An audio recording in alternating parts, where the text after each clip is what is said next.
अब आते हैं 18.3.1 पर, तंत्रिका आवेग की उत्पत्ति एवं चालन। मतलब ये इम्पल्स बनता कैसे है और चलता कैसे है।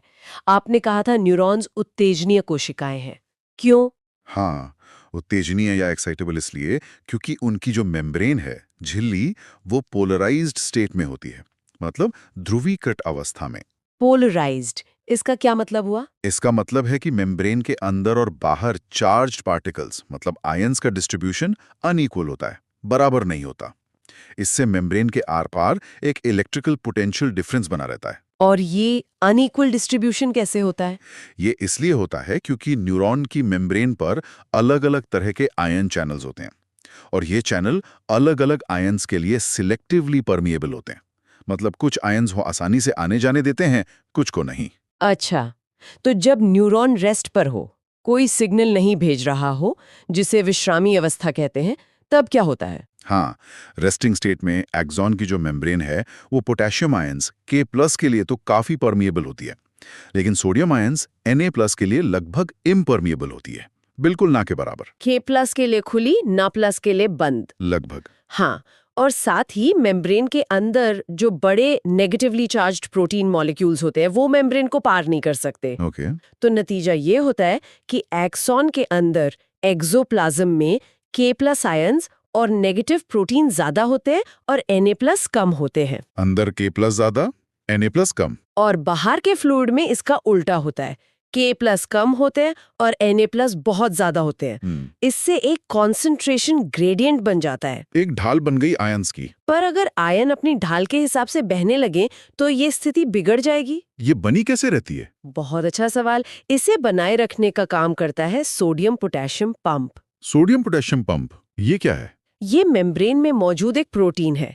ये एक्टिव ट्रांसपोर्ट करता है, मतलब एनर्जी एटीपी खर्च करके लगातार 3 Na+ आयंस को सेल से बाहर फेंकता है और 2 K+ आयंस को सेल के अंदर खींचता है। 3 सोडियम बाहर, 2 पोटेशियम अंदर। हाँ, तो इस पंप के काम करने और आयंस की अलग-अलग परमिएबिलिटी की वजह से मेम्ब्रेन की बाहरी सतह पर पॉजिटिव चार्ज जमा हो जाता है और अंदरूनी सतह नेगेटिवली चार्ज्ड हो जाती है। बाहर पॉजिटिव, अंदर नेगेटिव। इसी को कहते हैं पोलराइज स्टेट।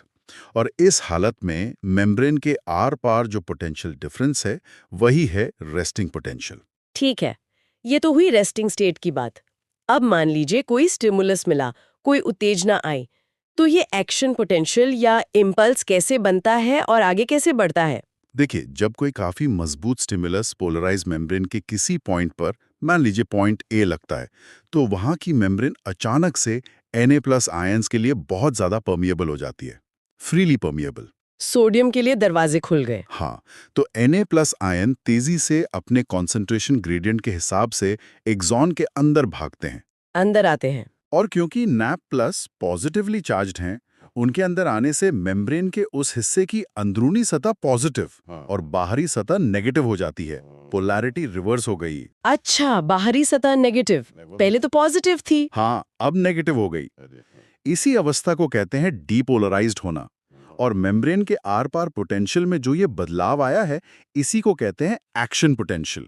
यही नर्व इम्पल्स है। तो ये एक्शन पोटेंशियल बन गया पॉइंट ए पर। अब ये आगे कैसे चलेगा? हाँ, ये तो सिर्फ पॉइंट ए पर हुआ है।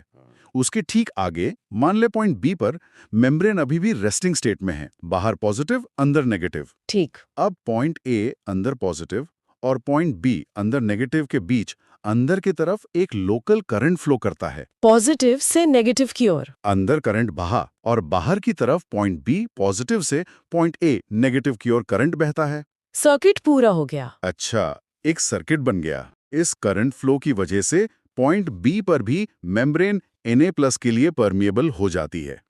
वहां भी डीपोलराइजेशन होता है और एक्शन पोटेंशियल जनरेट होता है। तो इस तरह पॉइंट ए पर बना इम्पल्स एक लहर की तरह पॉइंट बी तक पहुंच गया। और यही प्रक्रिया फिर आगे बी से सी, सी से डी चलती रहती है। बिल्कुल, यही सीक्वेंस एक्सॉन की पूरी लंबाई में रिपीट होता जाता है और इम्पल्स आगे कंडक्ट होता रहता है।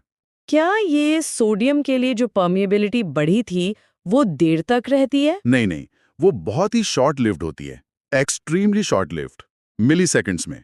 हम्म। उसके तुरंत बाद उसी जगह पर मेम्ब्रेन K+ आयंस के लिए ज्यादा परमिएबल हो जाती है। अब पोटेशियम की बारी। हाँ, अब K+ आयंस तेजी से एक्सॉन से बाहर निकलने लगते हैं क्योंकि K+ भी पॉजिटिव हैं। उनके बाहर जाने से मेम्ब्रेन के अंदर फिर से नेगेटिव और बाहर पॉजिटिव चार्ज आ जाता है। वापस रेस्टिंग वाली स्थिति आ गई। हाँ, रेस्टिंग पोटेंशियल रिस्टोर हो जाता है।